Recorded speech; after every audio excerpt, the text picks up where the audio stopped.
Welcome to Stuff You Should Know, a production of iHeartRadio.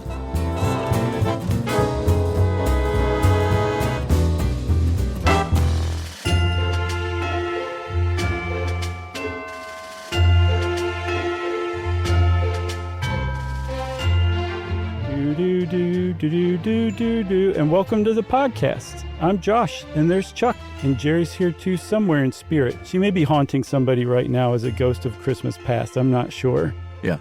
And this is our annual Stuff You Should Know holiday special, huh, Chuck?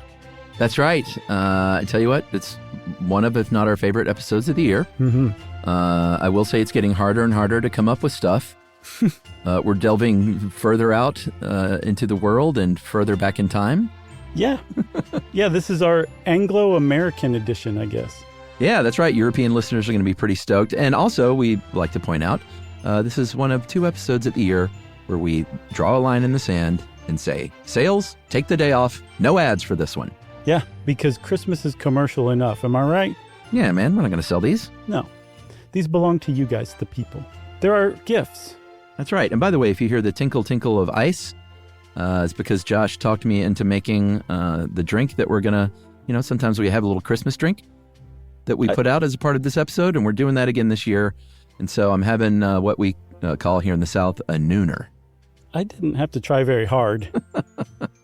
What do you want to start with, Chuck? And also, hats off to Jerry for doing all of the wonderful sound design that makes this Christmas episode so special every year. That's right. As usual, we're flying by the seat of our pants. What do you say we start with one of your picks on the Moravians, who we've talked about before on a Christmas episode, I believe? I don't remember that. We definitely did. It makes sense because they are definitely associated with Christmas in the United States, and I would guess the Czech Republic, too. At the time the Moravians made the move over to North America in the 18th century, the Czech Republic was still called Bohemia. And the Moravians first settled in the Lehigh Valley of Pennsylvania, and they were a very devout group, still are. And that's why Pennsylvania has towns named Nazareth and Bethlehem, for example. Yeah, never knew that until yesterday. So they brought a lot of Christmas traditions with them. The Moravian cookies, zingy, gingery, molasses heavy, flat, crispy, delicious. Oh, yeah. Yeah, those cookies came from these people. They also brought the seeds of miniature Christmas villages that people put up around the holidays, too. That's right. If you look back in the Middle Ages in Europe, well, there's a bunch of awful things going on. But one of the fun things was a trend of creating nativity scenes. They were called, I guess, creches. And you know what a nativity scene is. There were little dioramas of the scene of the birth of Jesus in a manger. And the Moravians saw those and they were like, hold my molasses cookie, because we're going to kick this up a notch. And they kicked it up such a notch that the Germans created a term basically for that notch of these creches, these Moravian creches, called a putz. It means to put out or decorate, and putzing was the act of doing this. Nothing to do with the Yiddish term, you're a putz or putzing about. No.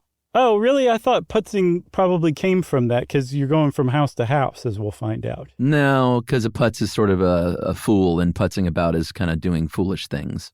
I see. I heard a putz was something else entirely that we would not be able to mention on the episode. Is that not true? That's the original, that's the OG meaning. Yes, you are correct. Okay. So Moravians, like you said, they kind of took this medieval tradition to like a whole new level. The putzes that they created just started getting bigger and bigger. They started out with those nativity scenes, the creche, but they started adding new figures like the shepherd's dog. Well, the shepherd's dog, from what I understand, doesn't appear in any biblical description of the nativity scene, which was the birth of Jesus, right? Yeah. But you still want to include the shepherd's dog because you're starting to make a better and better diorama. Eventually, there were too many characters to fit in the manger, so they started hanging out outside the manger. Yeah. They're like, where am I going to put the manger repair guy? They had no spot, so they just expanded the natural scene around the, I guess, the barn. They created fields, of course. All of a sudden you had lakes, you had cliffs, you had rivers, you had buildings, you had more buildings. And before you know it, a putz, or a putz rather, it's probably putz, it could take up an entire room. Like they would clear out a room and dedicate it to their puts. Right. And so there's a tradition that kind of grew up around this where that room would usually be closed off to the kids of the family. Got to do that. And the adults would go in there and putz around their poots. Then on Christmas Eve, they would unveil the poots, the family poots, to the kids. And I'm sure it was just a great time for everybody. That's right. And now I digress very briefly to tell you of a little natural diorama I made at my camp on a stump, on a big old tree stump that I brought up there from a neighbor's front yard. You brought your own stump? I brought my own stump, which was a whole story in itself, which I won't get into. But the stump is now located near the fire, and I created a whole scene there where we display the rocks that we paint when we go up there. And then I brought it a step forward, and I made a whole nature scene featuring little plastic animals of all the animals that I've caught in the camp cam. Nice. And I mentioned this only because while I was doing it, it was a weekend with a lot of the kids there. A bunch of neighbors and friends went up and families.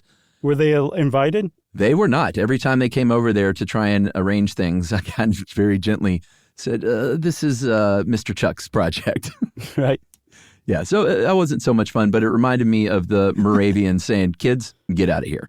Right. Did you unveil it to the children's delight, though, on Christmas Eve? No, I unveiled it later that evening, and they said, buzz off, turkey. I wasn't a part of it. So there were people who got so good at it that they became known for their putzes or pootzes. One, probably the most famous Moravian poots artist, I guess, was named Jenny Train. She was working in, I guess, about the mid-20th century, and her putzes were so great that some of the museums in the Lehigh Valley hold them in their collections and display them at certain times of the year. That's right. And the non-Moravians got into it at a certain point, so much so that they were like, we don't even need this nativity scene any longer. Let's just create a Christmas village. Sure. You can buy these things if you want, but it's a lot more fun if you sort of collect things piece by piece and set up your own.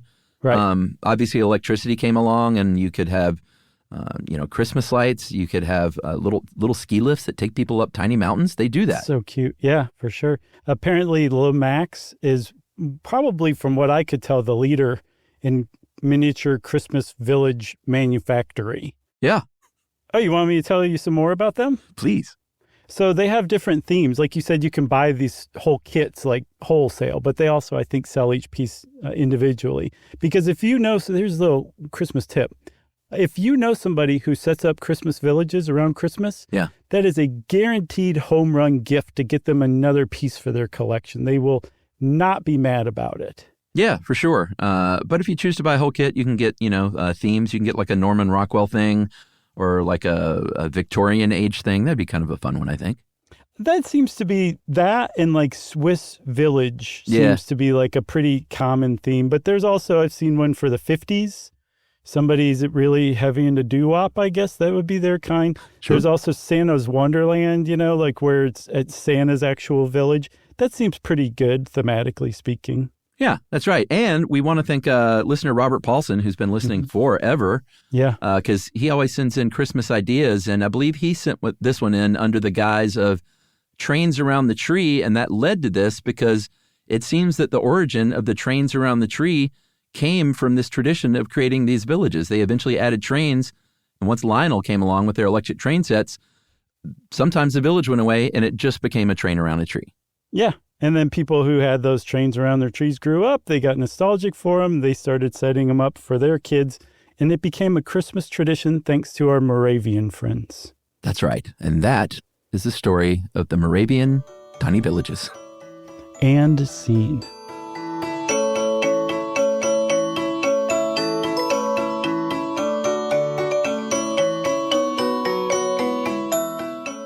What do you want to do next? Do you want to tell everybody about your drink so they can possibly press pause and make one and then come back for the rest of it? Yeah, why not? Okay. This year, the drink that we're going to talk about is Chuck's special pumpkin spice old fashioned.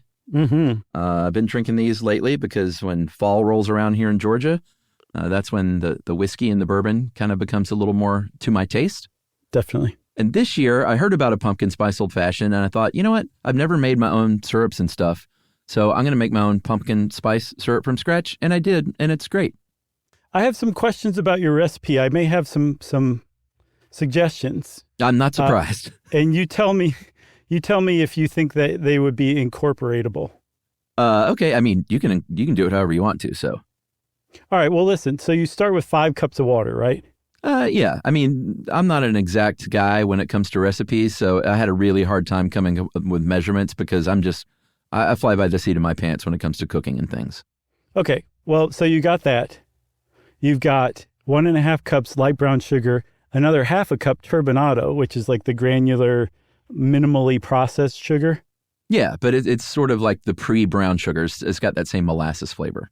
Okay. And then do you like your syrup very sweet? Yeah, I mean, in this case, I actually don't think I measured the water. What I think I did was, I got an old bourbon bottle and cleaned that out really good and filled that up because I wanted it to fill that bottle. So I guess what is that bottle? Is that a liter? It's 750. Yeah, I got a 750. So whatever that equates to cup-wise. Although I guess it could be a liter. No. The liter's the big guy, right? Yeah. No, this is the 750. So however much water that is. So you can, depending on how sweet you want your syrup to be, you can make it a 2-to-1 ratio, 2 cups of water to 1 cup of sugar, or a 1-to-1 ratio if you really like it sweet, 1 cup of sugar to 1 cup of water. And then you expand it from there depending on how much you've got in your whiskey bottle, right? Yeah, that sounds about right. And then you got to make your spice mix, though, yourself. Chuck here is showing off everybody. In his recipe, he says it's best if you grind and powder your own. Sure. What do you have? Well, classic pumpkin spice. It can vary depending on who you are, but I did about a tablespoon of cinnamon, about a 1/2 tablespoon of nutmeg, and then you go a little bit lighter, maybe a teaspoon or 2 of ginger, about a teaspoon of allspice, and about a 1/2 teaspoon of clove, because clove is, it can overpower. Yeah. But again, it depends on how you like your pumpkin spice, but, you mix those all up. You throw it all, you boil that water and then throw in the sugar and that pumpkin spice mix, and you just stir it until you get to the consistency that you like, which, the longer you boil, the kind of thicker it's going to get. Yeah, and the clearer it'll get the more you boil, I think, right? It'll eventually just go whoop and turn clear. No. This is a very dark brown syrup. Right. So sorry, not clear. I mean translucent, but still dark brown. I don't even know what translucent means then.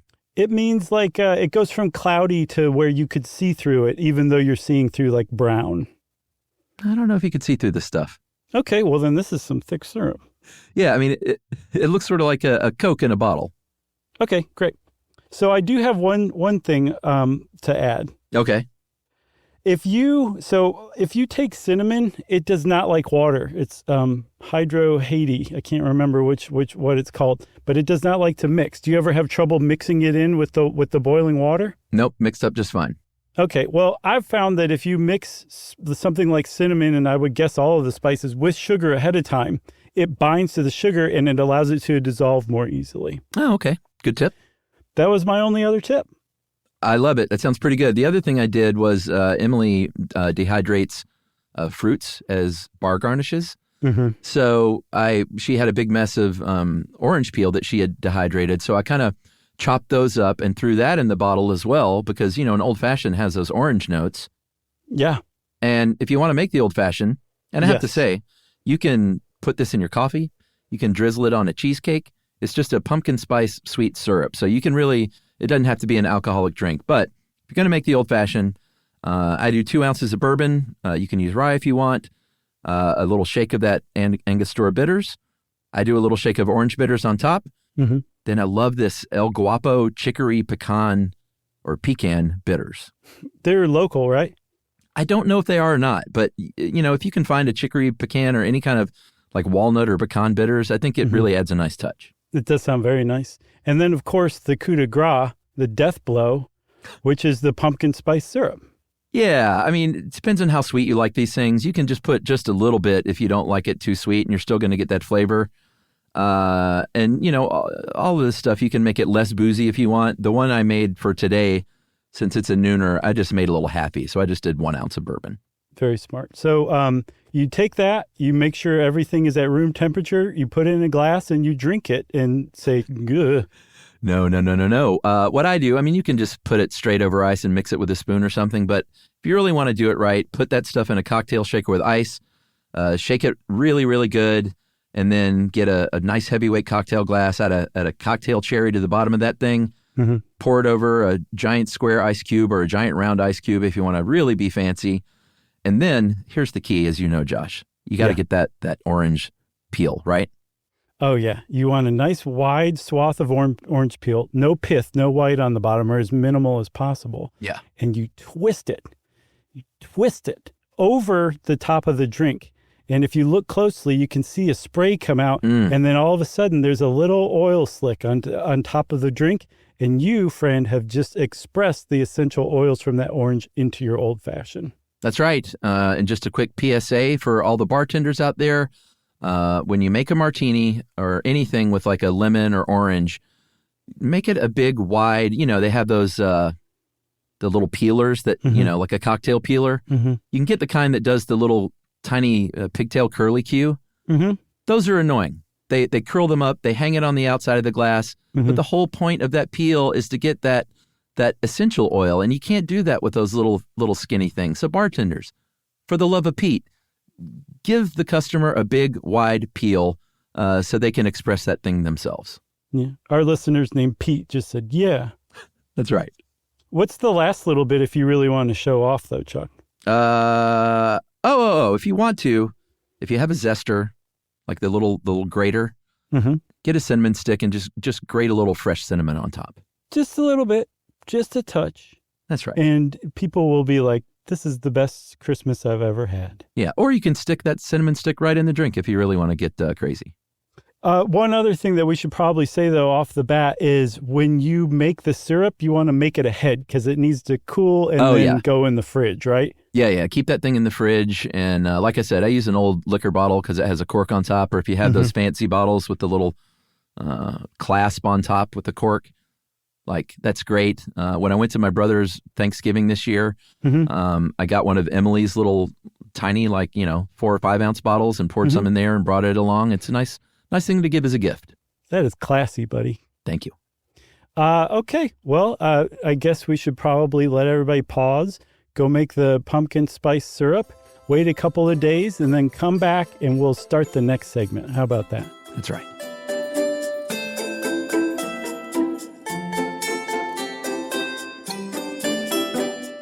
What do you want to do next, Chuck? Let's go back to one of yours. Should we do the Frozen Fair? Yeah, we're going to go back in time, way back. Frozen Fair, the Friars Fair. The Frost Fairs. I didn't get it once, did I? Featuring the Friars. That's right. So we're talking about a series of basically impromptu winter festivals that happened to London over the course of a few hundred years. And hat tip to the BBC, London Museum, History Jar, Honest History, and the podcast Tales of History and Imagination. Ooh. And what we're talking about is they're called the Frost Fairs. And we should give you a little background first, because the bridge that's now London Bridge was built in the 60s. The bridge before that was built in 1831. And that 1831 bridge was disassembled and reassembled in Lake Havasu, Arizona, which is where it stands today. And that little gift from London to Lake Havasu gave rise to a really great 1985 TV movie starring David Hasselhoff called Terror at London Bridge. Oh, man. Definitely worth watching. But the problem is the 1831 bridge and the 1960s bridge put an end to this impromptu winter tradition in London forever. That's right. That new London Bridge has 5 arches. The one previous to that from 1831 had 19 arches, but they were closer together. They were pretty narrow, and water didn't flow through those things very well. And it was also a time when the Thames was shallower. And was it narrower or wider? Wider and shallower. Yeah, wider and shallower. So all of this sort of added up to, because of a strange weather phenomenon that Josh is going to describe, a time when the Thames would actually freeze over. Yeah, the Little Ice Age was going on too. From the mid-1300s to the mid-1800s, this period of about 500 years, there was some really weird, extra cold weather. Global temperatures dropped. And that means ultimately, for our purposes with this story, that winters in London were way colder during that 500-year period than they are today. So you put that together, the design of the bridge with way more narrow arches, the Little Ice Age, and the wider, shallower Thames, that meant that the Thames could freeze over sometimes like it can't today. That's right. And that happened in 1564 when it froze over and people in London were like, hey, that's pretty cool. Let's go out and get drunk and walk around and play on that thing. Yeah. Apparently, even Queen Elizabeth I was like, that looks fun. Let's go. She packed up her corgis and slips around on the ice for a little while. It froze again in 1607-08.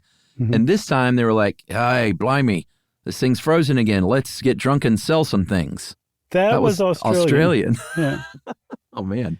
The thing is like a lot of people made their money by shipping and moving stuff up and down the Thames. They suddenly couldn't, so some of those people just set up stalls to try to make up whatever they could.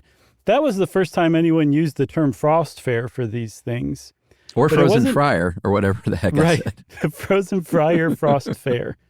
It wasn't until, though, I think 1683-84 that it really became like a full-blown thing, though. Yeah, I mean, that was a couple of months of frozen Thames. And this time it was like a Christmas market, basically. Everybody is selling their wares.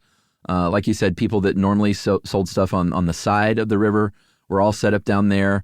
They had so many rows of booths that they formed a literal avenue down the middle of the Thames. And you could do everything. You could have a sit-down restaurant meal under a huge tent made of boat sails that are propped up by rowing oars. Yeah, and it was apparently quite a party because there was a writer of the time, John Evelyn. He wrote that frost fair was a bacchanalian triumph, a carnival on the water. Yeah. That's saying quite a bit. This is like people aren't like, okay, the 1683 frost fair is coming up. We better start planning. These were all generally impromptu. Yeah. That was pretty cool. That 1683 one lasted 2 months. And Tales of History and Imagination, the podcast I thanked earlier, they turned up a fact that some guy bet some other guy that he could build a 3-story house, spend a night in it, and take it down before the Thames thawed. And it's a great story, even despite the fact that neither we nor Tales of History and Imagination could find out the outcome of the bet. That sounds like a good show.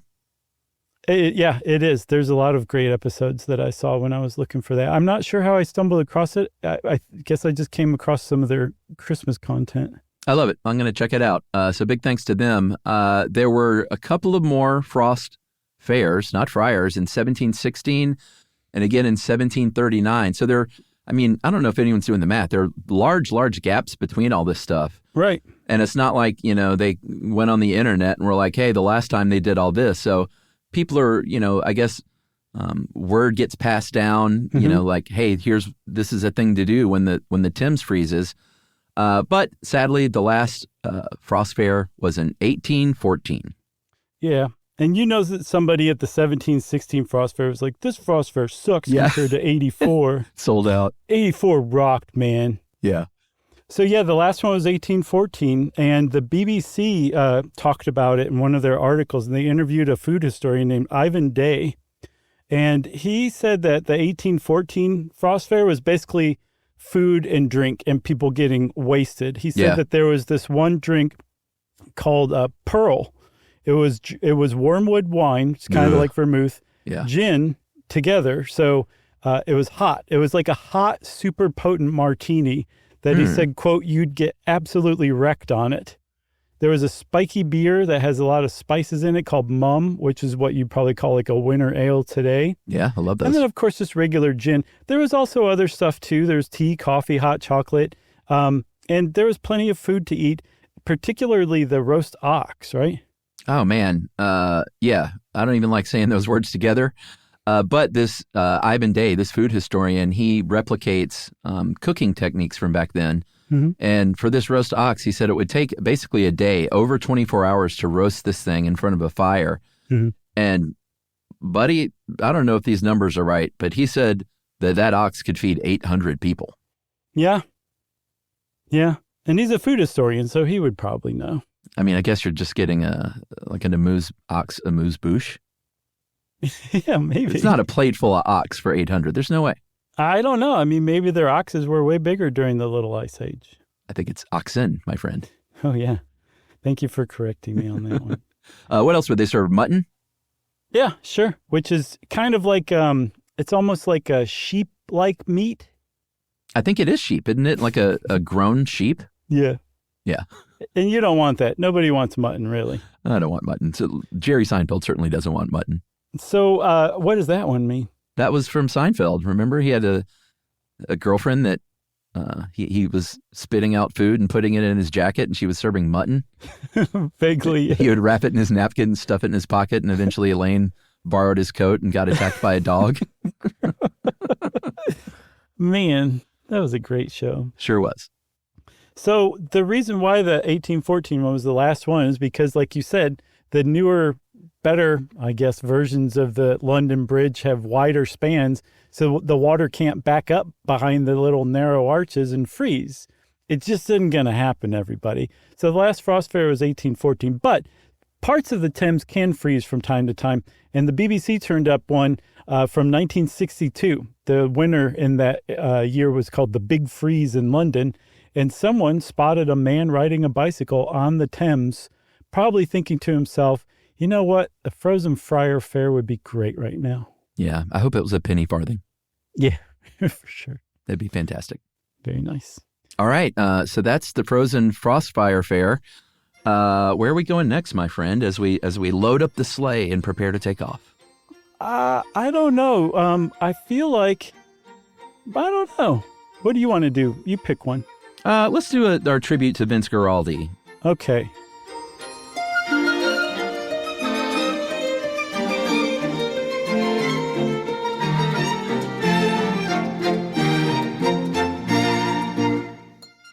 I came up with this one. I know in one episode we certainly talked about the Charlie Brown Christmas special and kind of dabbled in this, but I wanted to just sort of do a little tribute to the man himself because, boy, oh boy, for my money, there's no better Christmas music than the Charlie Brown Christmas special, Vince Guaraldi Jazz Trio. I'm Protective of that.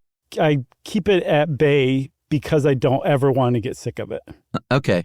I don't get sick of it, but I do appreciate that because we both certainly cherish it. Like, I can't even listen to Journey anymore because I've heard their songs too many times. I don't want the Charlie Brown Christmas to become the new Journey.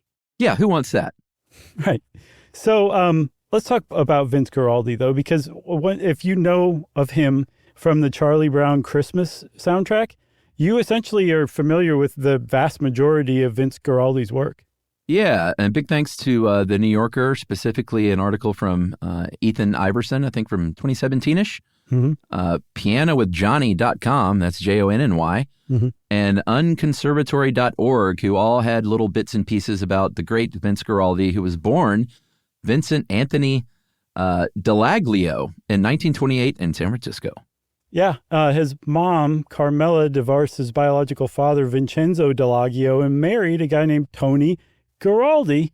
Tony Guaraldi adopted him, and as a head tip and a thank you to Tony, Vince said, let's change my last name, shall we, guys?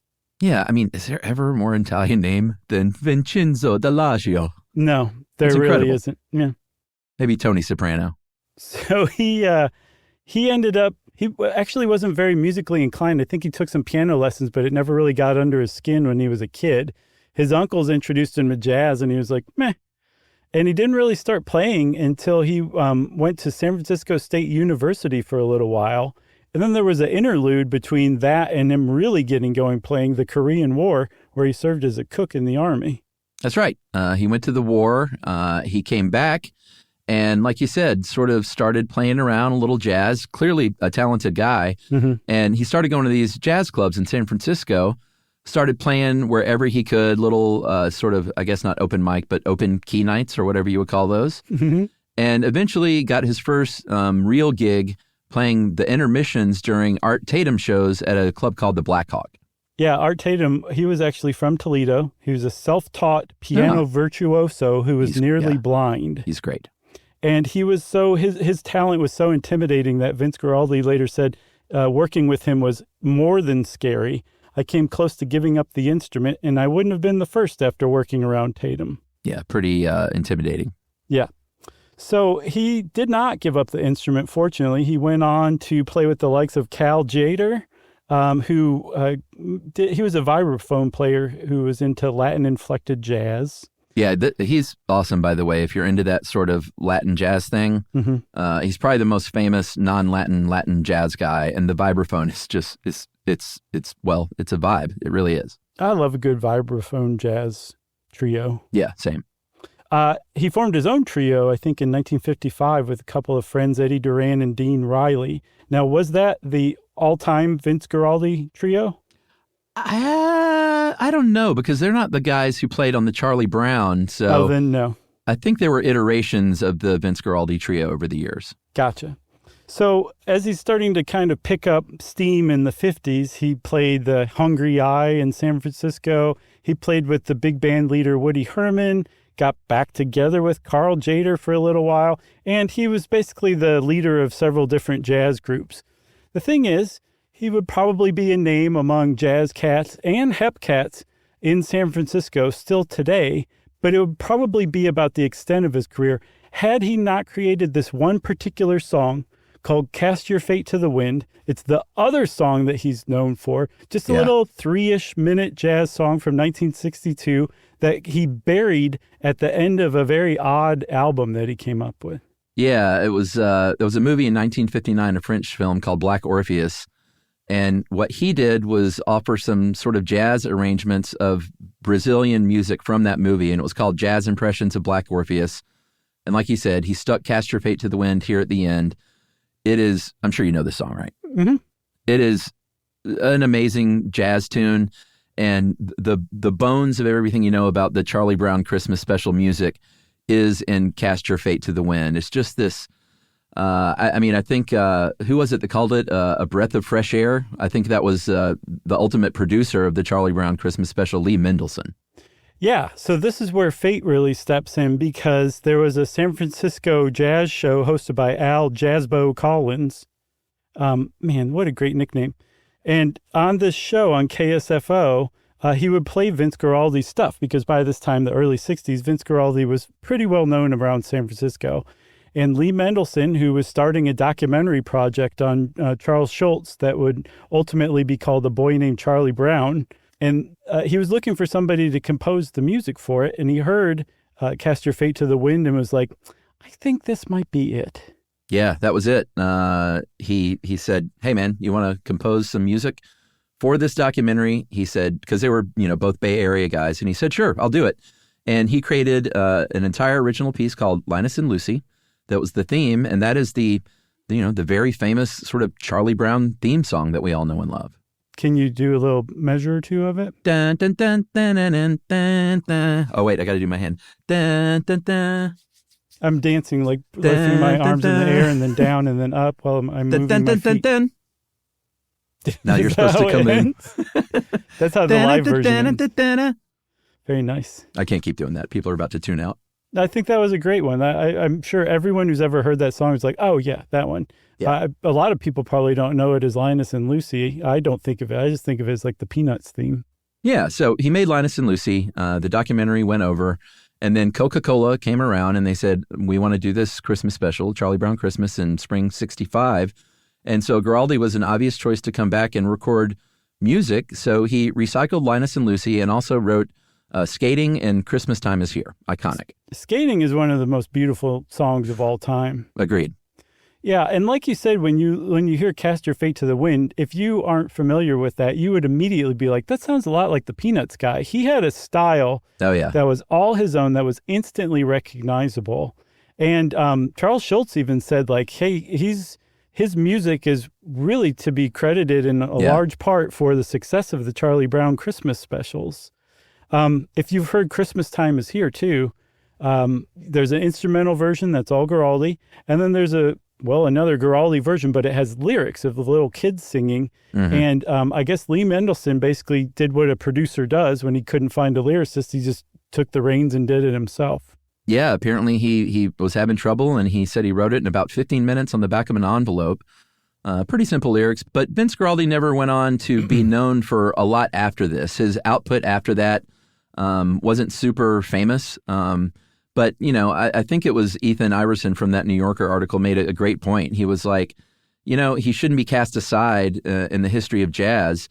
He should very much be remembered because his effective and efficient techniques on the piano, he called Charlie Brown Christmas like a gateway drug for people who were never into jazz before. And I think that kind of says it best. Yeah. And he didn't have much time to grow as a jazz musician after the Charlie Brown success because he died 10 years later in 1976 at age 47. Yeah. But his music lives on. The Charlie Brown Christmas album was voted into the Grammy Hall of Fame in 2007. The only travesty with that is that it took so long. And it's part of the Library of Congress's National Recording Registry of culturally, historically, or aesthetically important American sound recordings. That's right. I wish we could play all of that music today, but we can't because we don't want to get sued. Yeah, you're probably already going to get sued just by humming. Right. Oh, I doubt it. They said the judge would say, no, that was not recognizable as the work at hand. Dismissed. Let's have a little jingle interlude of our own making or that's in the public domain, and we will head on over to the Dark of Night in Wales. How about that? Let's do it.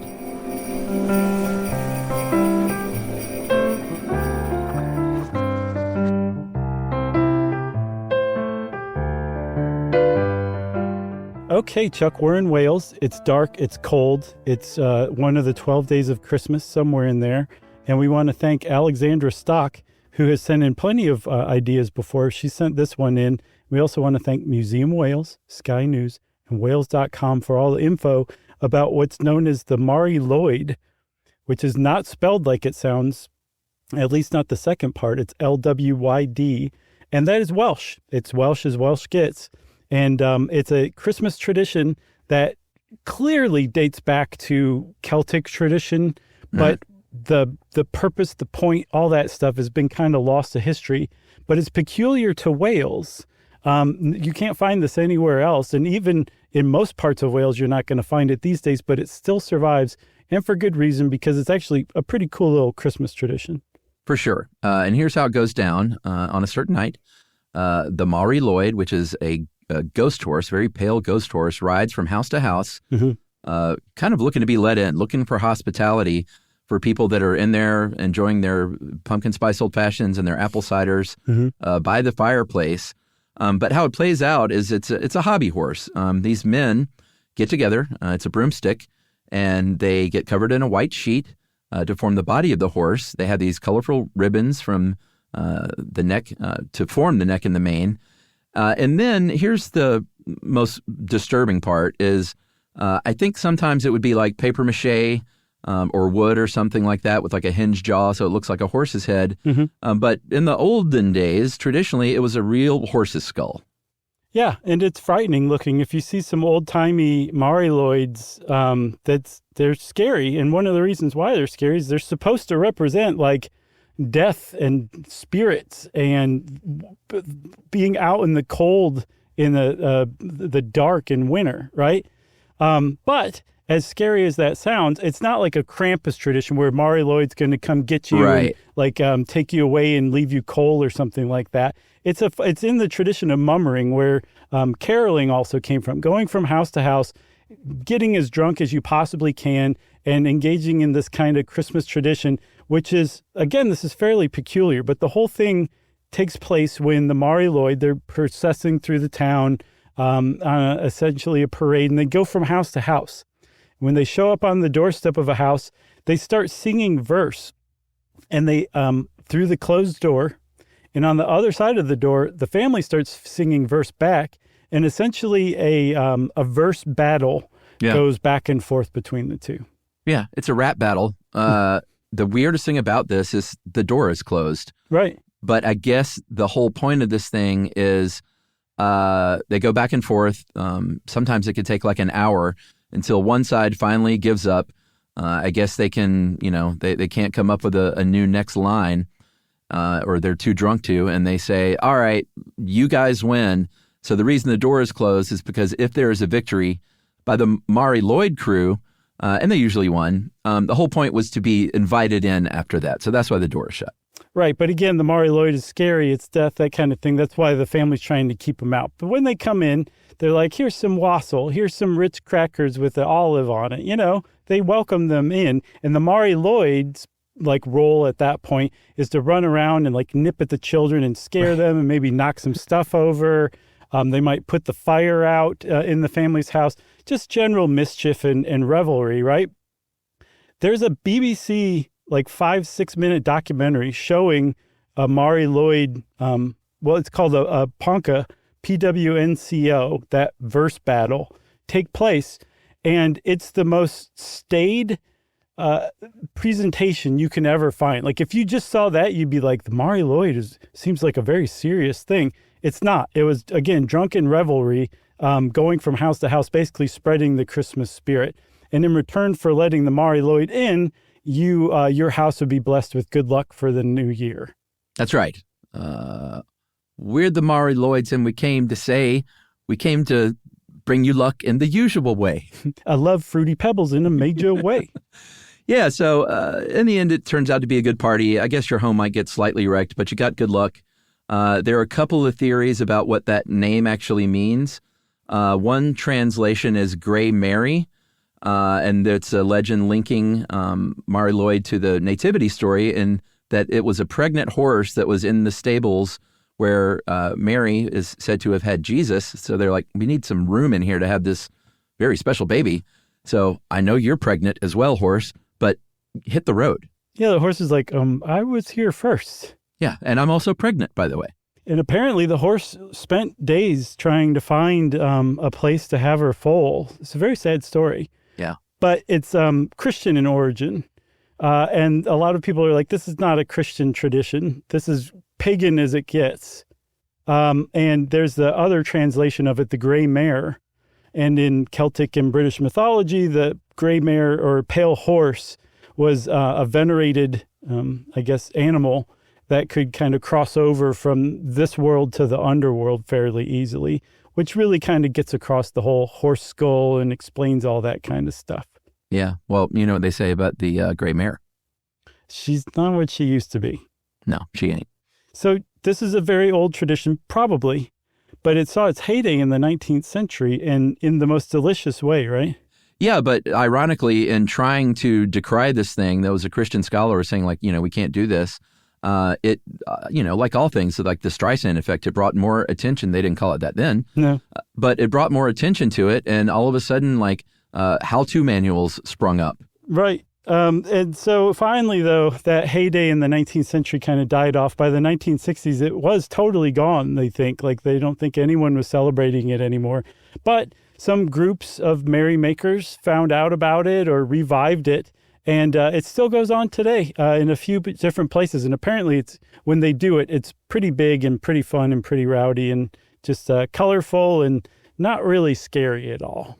I love it. Me too. Hats off Wales. Hats off Wales. Hats off Tom Jones? Is he Welsh? Yeah. Wasn't that his name? The singer with the Elvis hips?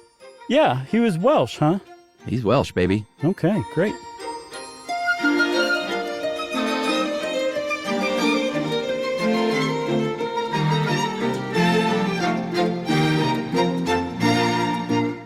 All right, Chuck, we've arrived at the last piece, which I love. You found it, and I think it's very helpful, and I love how it adds some, good advice to this episode. That's right, because everyone loves putting up, if you celebrate Christmas and you celebrate with a Christmas tree, you love putting up those Christmas tree lights, but storing those things and then unveiling them the next year can be a real pain in the rump. A real drag, right?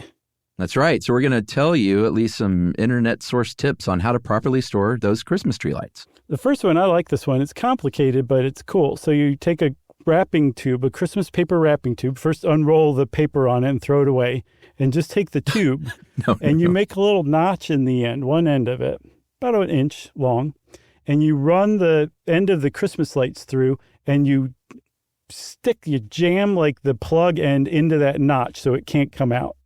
Okay? Yeah. Well, the plug goes into the tube hole. Right. And then you just pull the electrical cord through that slit. Okay. That's another way to do it, sure. Yeah. But then you take the lights and you start twisting them. Twist around the tube. Well, you twist the tube and the lights kind of diagonally go around the tube. And then you get to the other end, cut another slit, put the other plug end in, and there you go. You've got one way to store Christmas lights. That seems pretty great to me. Yeah, you know, depending on the length of your tube, you might have to go back over the other way. But the point is, it's not getting wrapped around each other. Maybe just like one overlap. Okay. That's one way. What about another way? Well, these are all fairly similar. In this case, though, you're going to cut a rectangular piece of cardboard from a box, you know, depending on how big you want it, maybe 18 inches by 9 inches. Okay. And this time you cut little square notches about an inch from each end on both sides. And those notches are going to do the same thing that slit did. They're going to secure that plug. Mm-hmm. And then you just wrap it around that section of cardboard box. Yeah, like if you've ever done any plumbing work or something, sometimes whatever piece you're replacing, it'll come with a little thing of Teflon tape. Mm-hmm. And it's the exact same thing in miniature that we're talking about. Yeah, exactly. I like that one. That's probably the one I would try of all these. Okay. This one sounds really not super helpful. You use one of those coffee caddies with the 4 little depressions for coffee, and you stick the plug in through one of the, you know, each little hole or depression has some slits in it. Yeah. You stick the plug in through that, and you just start wrapping that guy over and over and over again. Wrap. And then when you reach the other plug in, you stick that through a hole too. Yeah, not too bad. This way is maybe a little likelier to get tangled because you're wrapping it over itself through the center of that thing over and over. Right. But what do you do, Chuck? I think that's what the people want to hear. Well, the Chuck method is very lo-fi. I found that it works for me. May not work for you. I take the lights off the tree and then I lay them sort of out one at a time on the couch. Because the whole point of all of this is you don't want those tangles. You know, that's the biggest hassle of these things. Sure. They're kind of unwieldy. And then I take one of those little plastic grocery bags that I'm about to go recycle. And instead, I just sort of bunch up that individual cord and stick it in the bag. Each one gets its own bag. As I said in this piece that I sent to you, it sounds super janky. But I found that it doesn't really tangle when you take them back out. And they pack really nice, much nicer than these big long tubes because you can just sort of flat pack them in a bin. Mm-hmm. And as long as they're each one, the whole point is just to do one per bag and to keep them separate. And when I unveil them, they don't really get that tangly. That's amazing. There's got to be some sort of fluid dynamics or something at play that somebody could explain, but I don't get how that works. But that's cool. What's your method? Well, first of all, I want to say you didn't say super janky in the piece you sent. It says janky AF. That's right, because I'm a hip kid. My method is I follow 2 different methods. One, you can just leave the lights up throughout the year and just don't turn them on until Christmas. On the tree? Mm-hmm. Okay. The second, what I actually really do is I just do that method where you stick your arm up at the elbow at a 90-degree angle, and you just kind of wrap from between your thumb and forefinger across your palm through your elbow, palm, elbow, palm, elbow. And you have to say that out loud while you're doing it over and over again. It helps if people are watching you while you say that too. And then before you get to the end, maybe about 6 inches left, you wrap that around the middle of that cord. Oh, okay. And then like a extension cord style. Precisely. As a matter of fact, that's probably the best thing to call it. Extension cord style is what I do. All right. I bet that works pretty good, huh? It does, but I want to try yours. It sounds fun. Yeah. I mean, like I said, it's pretty janky. You can also, we should point out that they obviously sell all sorts of contraptions and storage devices for these now, but I don't know. Just be a little more fun. Come up with your own method. Don't buy some other dumb thing. No. As anyone who's ever done the holidays really knows, that's cheating. That's right. And that's it, everybody. That's the 2025 Stuff You Should Know Holiday Extravaganza special of all time. That's right. And as we say every year, however you choose to celebrate your holiday this year, we hope you're doing it right. We hope you're surrounded by friends and loved ones. And it sounds trite to say that if you're lonely this holiday season, that we're thinking about you, but we truly, truly are, because this can be a rough time of the year for some folks. And so, we really think a lot about those situations this time of year. That was very sweet, Chuck. Yeah. And everybody out there, we hope you guys have a happy holidays, that it's safe, that it's merry and bright, and all that jazz. And from us and Jerry and the whole Stuff You Should Know crew, we wish you a Merry Christmas and a Happy New Year.